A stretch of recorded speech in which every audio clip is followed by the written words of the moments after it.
こんにちは。合気道エフラボです。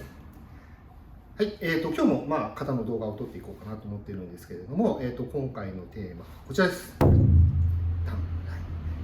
正面打ち入り身投げということで、先生この入り身っていう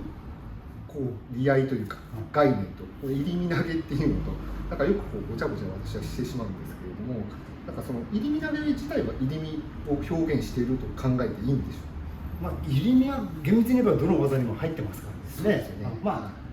そうですね。その入り身を特に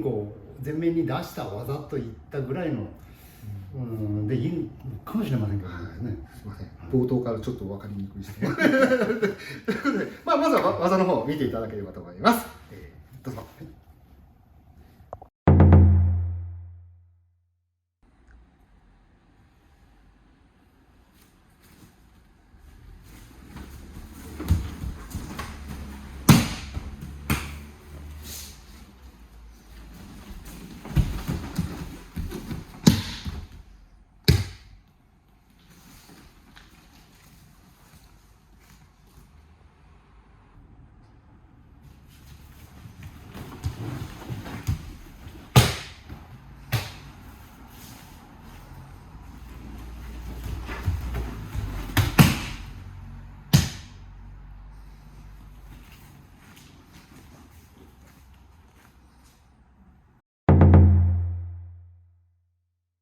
入り身投げなんですけども、初心者の方に特にその合気道の足さばきを覚えていただくために、入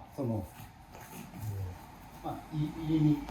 ょっと初心者にはここで回し足少し、入れていくとやりやすいよって紹介するんですけど、入り身、転換、我々も一笑みと習いました。今展開と紹介されてるかもしれませんけど、入り身、転換、展開、一笑み、これに腕の動作が入ったこういう単独型を、合気道は基本的に単独型っていうのはないんですけども、ちょっと初心者の方には紹介して、でこれはそのまま入り身、転換で形になりますよというふうに紹介しているんですけども、もう一回いいですか。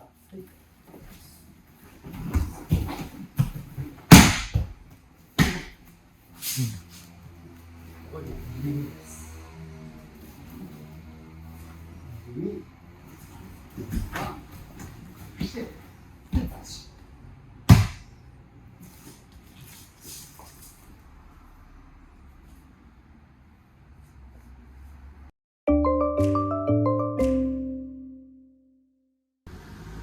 はい、ということで、2分の動画見ていただいたんですけれども、ちょっと私からの質問で、よくですね、転換した後に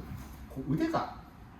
相手がこっち側に来ちゃって、なんか腕投げになってしまうみたいな、あれをなんかうまく回避するポイントというか、あそこまでいかないようにするにはどうしたらいいでしょうか。もう昔よく先生に言われてたのは、下げたら実はすぐ上げていい。引っ張る必要がない。稽古としてくっついて離れない手っていうのはもちろんあるんですけど、稽古としてくっついて離れない手っていうのはもちろんあるんですけども、上げて下げてすぐ上げていいと。もう一つはへそでお腹で相手を見るように、ここでへそがこっち向いて相手こっち、手がこっちになるので手がこの状態になるんですけども、特になった時なんかはそうですけども、へそが相手の方を見ればこの状態に守れるかと思うんですね。どうしても引っ張りたくなるんですね。特に初心者の方はこう持って相手を振り回したくなって、結果手とへそがバラバラになる。これはどうしてもありがちな状態ですよね。自分の中心線というか正面で相手をずっと捉えていく。そうですね。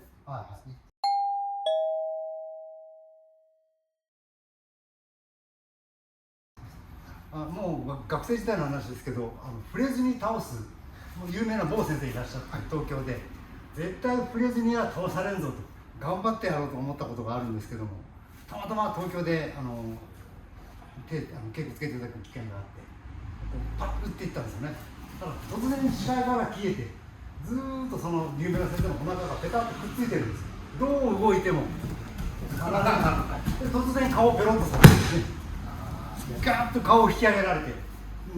2本目が手が上がった瞬間に思わず受け身を取ってしまって、触れずに投げられてしまったなという、結果的に触らずに手になって触れずに投げられたと自分でいうことがありました。